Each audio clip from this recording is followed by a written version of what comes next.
우리 옆 사람과 인사하시겠습니다. 반갑습니다. 축복합니다. 사랑합니다. 네, 하나님을 우리 앙망하는 이 시간 되시기를 바랍니다. 오늘 대림절 두 번째 주일입니다. 그래서 이렇게 두 번째 초까지 초를 밝혔는데요. 대림절 어떻게 잘 지내고 계신가요? 즐겁고 기쁘게 보내야 되는데 요즘 코로나가 다시 확산세에 들어가고 있어서 또 이렇게 위축되는 그런 상황이 되었습니다. 하지만 우리 마스크 착용 잘 하시고 또 안전 우리 또 방역 수칙 잘 지키면 그동안에도 하나님이 그랬던 것처럼 우리 교회와 교우들을 지켜주시고 보호하여 주실 줄 믿습니다. 코로나 때문에 조심스럽긴 하지만 이 대림절에 우리 성탄의 기쁨 또 내년도를 준비하고 기대하는 즐거운 시간 되시기를 바랍니다. 오늘 이 예배의 시간에도 우리 대림절 귀한 예배 또 은혜의 시간 되시기를 바랍니다. 요즘 디모데후서를 묵상하고 있는데요. 디모데후서는 사도 바울이 로마 감옥에 갇혀 있을 때 썼던 옥중 서신 중에 하나이고요. 또 영적인 아들이자 후배 목사였던 디모데에게 썼던 목회 서신 중에 하나이기도 합니다. 사도 바울은 로마 감옥에 갇혔다가 잠시 풀려났었고 또다시 두 번째로 투옥이 되어서 순교하게 되었는데 이 로마 디모데후서는 로마 감옥에 두 번째로 투옥되었을 때 썼던 서신이었습니다. 디모데후서 4장 6절에 보면 자신이 이제 전제와 같이 포도주를 부어드리는 그런 제물처럼 이제 부어지게 될 것이고 떠날 시간이 가까웠다라고 쓰고 있는 것을 보면 사형 집행이 얼마 남지 않았을 때 썼던 서신이라 편지라는 것을 우리가 알 수가 있습니다. 그러니까 아들 디모데에게 이제 어쩌면 이제 보지 못하고 죽을지도 모르는 그 아들 디모데에게 유언같이 쓴 마지막 편지였던 것이죠. 이 디모데후서의 내용이 영적인 아들 목사에게 마지막으로 당부하고 있는 말들이라면 사도 바울이 목회자와 또 교회와 모든 교인들에게도 말하고 싶은 가장 중요한 내용이 들어있는 그런 서신이라고 우리가 볼 수가 있습니다. 그래서 더더욱 우리가 기억하고 암송하는 그런 구절들이 디모데후서에 많이 나오는데요. 오늘 본문의 말씀은 우리가 잘 아는 그릇을 비유로 해서 들면서 말하고 있는 말씀입니다. 우리가 그릇에 대한 말씀, 비유의 말씀이라고 하면 기억나는 말씀이 하나 더 있습니다. 토기장이 비유가 있지요. 그것도 사도 바울이 했던 비유인데요. 로마서 9장 20절, 21절 말씀입니다. 이 사람아, 내가 누구이기에 감히 하나님께 반문하느냐? 지음을 받은 물건이 지은 자에게 어찌 나를 이같이 만들었느냐 말하겠느냐. 토기장이가 진흙 한 덩이로 하나는 귀히 쓸 그릇을 하나는 천히 쓸 그릇을 만들 권한이 없느냐. 아멘. 그러니까 토기장이가 똑같은 진흙으로 하나는 귀히 쓰는 그릇 또 하나는 천히 쓰는 그릇을 만들었다라는 거죠. 그것은 토기장이의 권한이라는 것입니다. 우리는 지음받은 사람이죠. 그러니 우리를 지으신 하나님께 감사할 따름입니다. 우리 만들어 주셔서 감사합니다라고 감사할 따름입니다. 그리고 그 지으신 대로 쓰임 받기만 하면 되는 것이죠. 마치 주인이 종들에게 누구는 1달란트를 맡기고 누구는 2달란트를 맡기고 누구는 5달란트를 주었다고 해서 왜 나는 이것밖에 안 주십니까라고 따질 수 없는 것과 같은 것입니다. 하나님께서 그 재능대로 맡겨주셨다라고 말씀하고 있기 때문에 오직 맡겨주신 그 은혜에 감사할 따름이고 또 최선을 다해서 맡겨주신 것을 또 하나님께 쓰임받는 하면 되는 것입니다. 하지만 그것으로 끝이 아닙니다. 쓰임받은 만큼 하나님께서 칭찬하신다라고 우리 달란트 비유에 말씀하고 있습니다. 그리고 상급도 주실 것입니다. 그처럼 우리가 그릇의 비유에서도 귀히 쓰는 그릇이나 천히 쓰는 그릇이나 그 지음 받은 대로 쓰임 받을 때 하나님께서 분명히 칭찬하실 것이고 그에 합당한 상급도 주게 될 것입니다. 그러니 우리는 하나님 앞에 오직 지으신 그 모습대로 감사하면서 쓰임 받을 수 있기를 바랍니다. 오늘 본문의 말씀도 이제 마찬가지인데요. 디모데후서 2장 20절 말씀입니다. 그 큰 집에는 금 그릇과 은 그릇뿐 아니라 나무 그릇과 질 그릇도 있어 귀하게 쓰는 것도 있고 천하게 쓰는 것도 있나니. 네, 큰 집에는 금그릇도 있고 은그릇도 있고 나무그릇도 있어야 되고 또 질그릇도 있어야 합니다. 저희 집에는 금그릇, 은그릇은 없습니다. 혹시 있으신가요? 큰 집, 부잣집, 이제 뭐 아니면 이제 궁궐 같은 데는 있겠죠. 우리가 이 말씀을 들으면 잘못하면 요즘 많이 비유로 드는 금수저, 은수저, 흙수저와 연관지어 생각하기가 쉽습니다. 누구는 금수저로 태어나고 누구는 은수저로 또 누구는 흙수저로 태어나게 하셨다. 이렇게 말씀을 이해하면 안 된다라는 것이죠. 그것은 이제 비교 의식이죠. 그래서 잘못하면 그렇게 이해하면 이제 불만이 생기게 되는데요. 오늘 본문의 말씀은 금수저, 은수저, 흙수저의 이야기가 아닙니다. 금그릇의 역할이 있고 나무그릇의 역할이 있다라는 것이죠. 탈무드에 이런 이야기가 나옵니다. 아시는 분들은 많이 아실 텐데요. 어느 날 왕비가 그 나라에 아주 지혜로운 랍비가 있다라는 소문을 듣고 왕궁으로 초대를 했습니다. 그의 지혜를 듣기 위해서였겠죠. 그래서 식사까지 대접을 하려고 했는데 정작 왕비가 그 랍비를 만나보고는 실망을 했습니다. 왜 그랬을까요? 랍비의 외모가 마음에 들지 않았기 때문입니다. 그래서 왕비가 식사를 하면서 이렇게 비아냥거렸습니다. 높은 지혜가 작고 뚱뚱한 그릇에 담겨 있군요. 이렇게 하면서 랍비의 외모를 비웃었습니다. 그러자 랍비는 화를 내지 않고 포도주 통을 가리키면서 왕비에게 이렇게 말을 했습니다. 왕비같이 귀하신 분이 포도주를 금 항아리에 담궈야지 어떻게 저렇게 볼품없는 나무 항아리에 담그십니까? 그래서야 되겠습니까? 이렇게 말을 하자 그 말을 들은 왕비가 바로 하인을 불러서 앞으로는 포도주를 금 항아리에 담궈라 이렇게 명령을 내렸습니다. 그러자 왕궁 안에 있는 포도주들이 붉은색이 아니라 다 검은색으로 변해버렸습니다. 왕이 포도주를 찾았는데 검게 변해버린 그런 포도주밖에 없는 것을 보고 누가 포도주를 이렇게 만들었냐고 호통을 쳤는데요. 알고 보니까 왕비가 금 항아리에 담거라라고 했기 때문이었다라는 것을 알게 되었습니다. 그래서 왕은 왕비의 그 어리석음을 꾸짖었죠. 포도주는 나무통에 담가야 제맛을 낼 수 있다고 그 왕비를 꾸짖었다라는 이야기입니다. 금그릇이 그래서 다가 아닙니다. 금그릇만 집에 있다면 그게 무조건 좋은 것이 아니라는 것이죠. 금그릇도 있어야 되고 은그릇도 있어야 되지만 나무그릇도 있어야 되고 질그릇도 있어야 합니다. 우리는 금그릇이냐 나무그릇이냐를 비교합니다. 하지만 오늘 본문에서는 그릇의 재질이 중요한 게 아니다라고 말하고 있는데요. 그럼 뭐가 중요할까요? 얼마나 깨끗하냐가 더 중요하다고 말하고 있습니다. 디모데후서 2장 21절 말씀입니다. 그러므로 누구든지 이런 것에서 자기를 깨끗하게 하면 귀히 쓰는 그릇이 되어 거룩하고 주인의 쓰심에 합당하며 모든 선한 일에 준비함이 되리라. 아멘. 아무리 금그릇 은그릇이어도 더러우면 쓰임 받지 못한다라는 것이죠. 나무 그릇도 질그릇도 깨끗하게 준비되어 있을 때 귀히 쓰임 받는 그릇이 된다라는 것입니다. 그러면 여기서 말하는 깨끗함이 뭘까요? 우리는 그릇을 깨끗하다 그러면 늘 이해할 수 있죠. 깨끗하게 닦아야 되고 깨끗하게 씻어놔야 되는 것이죠. 그러면 우리 여기서 말하는 영적인 깨끗함은 무엇일까? 디모데후서 2장 22절 말씀입니다. 또한 너는 청년의 정욕을 피하고 주를 깨끗한 마음으로 부르는 자들과 함께 의와 믿음과 사랑과 화평을 따르라. 이렇게 이어서 사도 바울은 권하고 있습니다. 그러니까 정욕을 피하는 것이라고 말하고 있는데요. 그러니까 육신의 정욕뿐만 아니라 세상의 욕심을 늘 씻어내야 한다라는 것입니다. 그릇은 가만히 두면 항상 깨끗하나요? 가만히 둬도 건드리지도 않았는데 그릇에는 자꾸 이렇게 먼지가 않습니다. 요즘 수납장이 잘 되어 있어서 뭐 옛날처럼 그렇게 더러워지지는 않아도 참 희한하게도 먼지가 어떻게 들어갔는지 수납장 안에 문을 거의 안 열어본 수납장 안에도 먼지는 쌓이게 됩니다. 그러니까 그릇은 가만히 두면 저절로 먼지가 쌓이게 되죠. 그처럼 우리의 마음의 그릇도 마찬가지라는 것이죠. 가만히 두면 저절로 욕심이 쌓이고요. 정욕의 때가 묻기 마련입니다. 디모데후서 3장 2절 말씀입니다. 사람들이 자기를 사랑하며 돈을 사랑하며 자랑하며 교만하며 비방하며 부모를 거역하며 감사하지 아니하며 거룩하지 아니하며 쭉 이렇게 이어지는데요. 우리 한 절만 읽었는데 마치 먼지가 쌓이는 것처럼 자기를 사랑하는 마음이 쌓이게 되고 돈을 사랑하게 되고 교만해지는 마음이 먼지처럼 저절로 내려앉게 된다라는 것입니다. 그러니 우리의 마음을 끊임없이 닦아내야 합니다.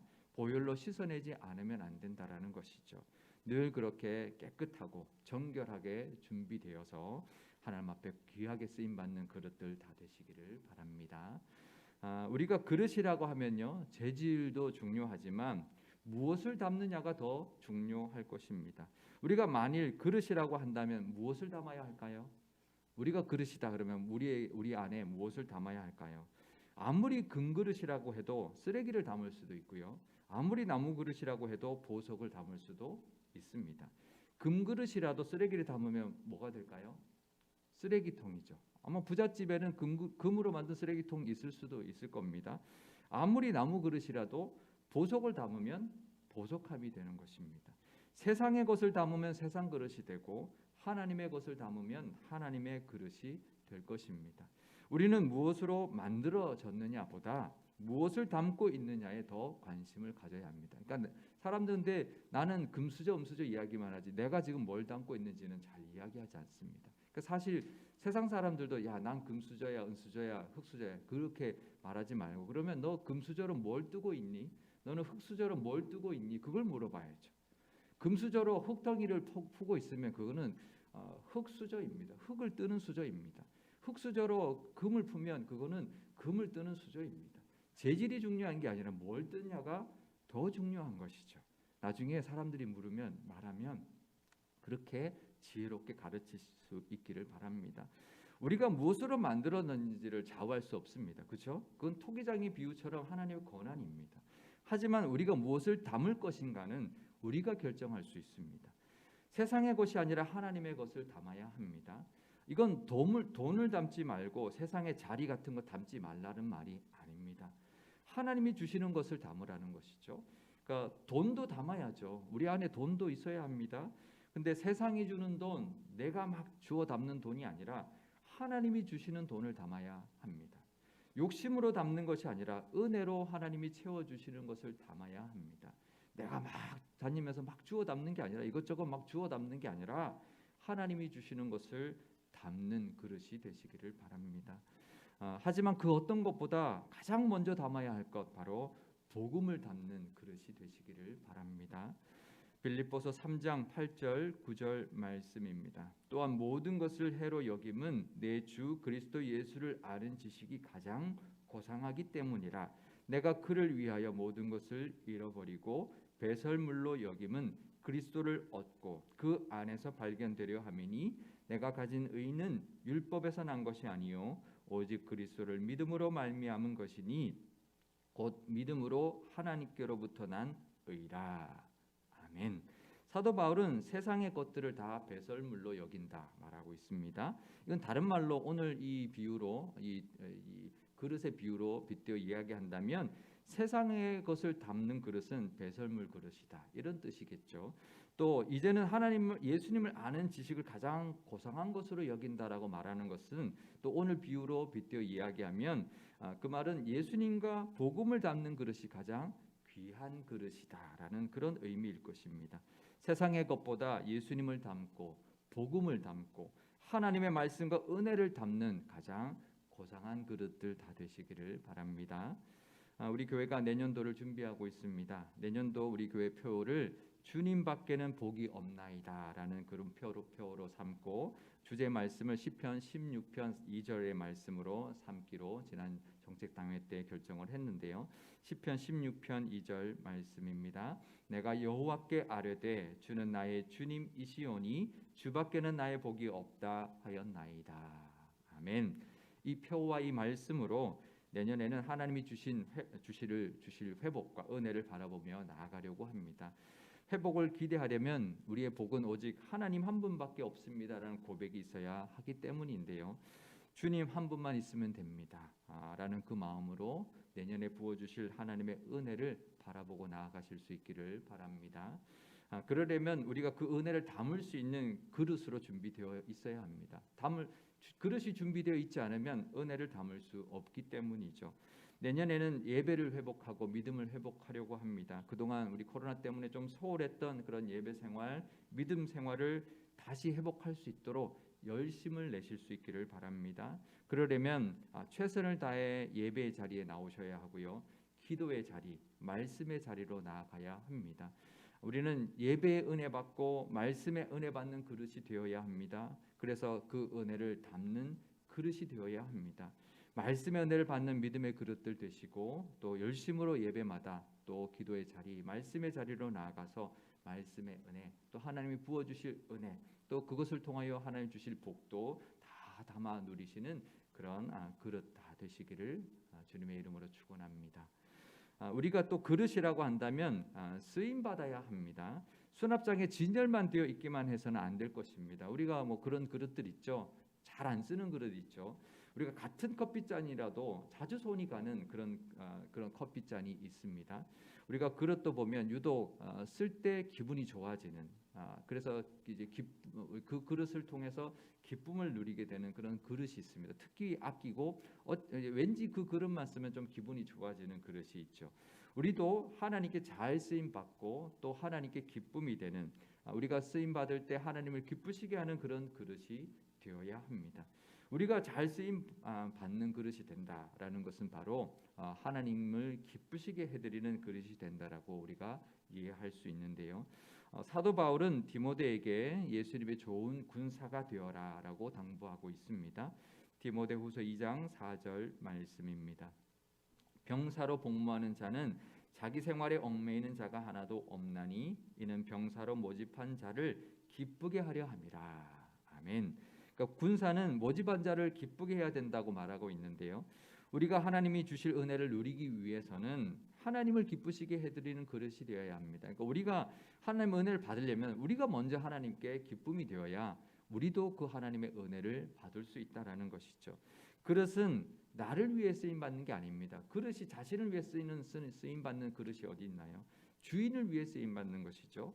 그릇은 내가 기쁘려고 쓰임 받는 것이 아닙니다. 주인을 기쁘게 하려고 쓰임 받는 것입니다.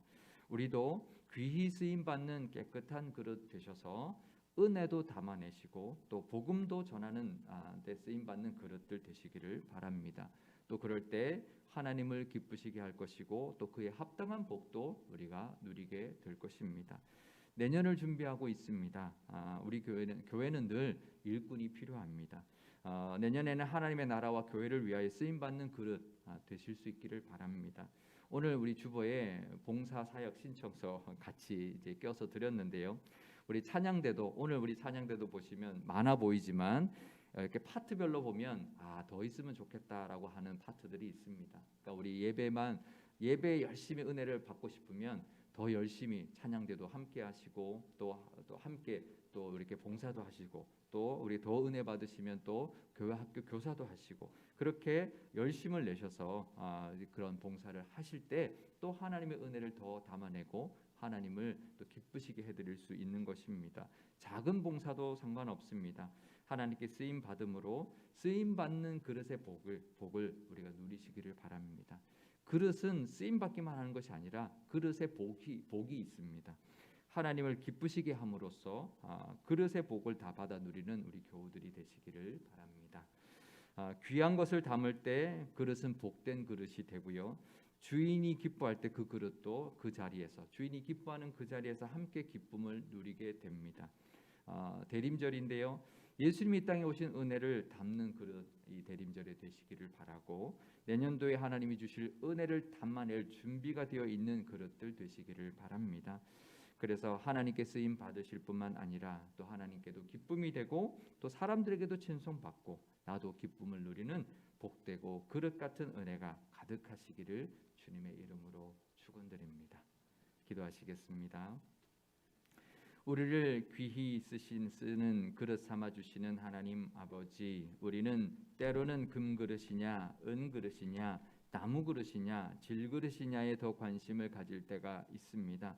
하지만 깨끗한 그릇이 되어서 하나님께 늘 쓰임 받는 믿음의 그릇들이 다 되게 하여 주옵소서. 그릇에 먼지가 쌓이듯 정욕과 욕심들이 우리 마음의 그릇에 자꾸 쌓여갑니다. 늘 성령의 물로 닦아내어 주시고 보혈로 씻게 해 주셔서 깨끗한 그릇으로 귀히 쓰임 받게 하여 주옵소서. 그릇은 무엇을 담느냐가 더 중요할 것입니다. 세상의 것을 담기에 급급하지 않게 하시고 예수님을 담고 복음을 담으며 말씀의 은혜를 늘 담는 복되고 귀한 그릇이 다 되게 하여 주옵소서. 그릇은 주인에게 잘 쓰임 받아야 복된 그릇입니다. 하나님께 쓰임 받으며 하나님을 기쁘시게 해드리는 그릇의 사명을 잘 감당하게 하시고 그릇의 복과 기쁨도 누리게 하옵소서. 우리 교회를 위해서도 기도합니다. 주님밖에는 복이 없습니다라는 고백으로 내년을 준비하고 있사오니 내년에 부어주실 복을 다 담아내는 복된 그릇 같은 교회 되게 하여 주시고 교우들의 믿음의 그릇을 크게 하여 주셔서 하나님이 부어주실 크신 은혜들을 다 받아서 누리게 하여 주옵소서. 우리 구주 예수님의 이름으로 기도드리옵나이다. 아멘.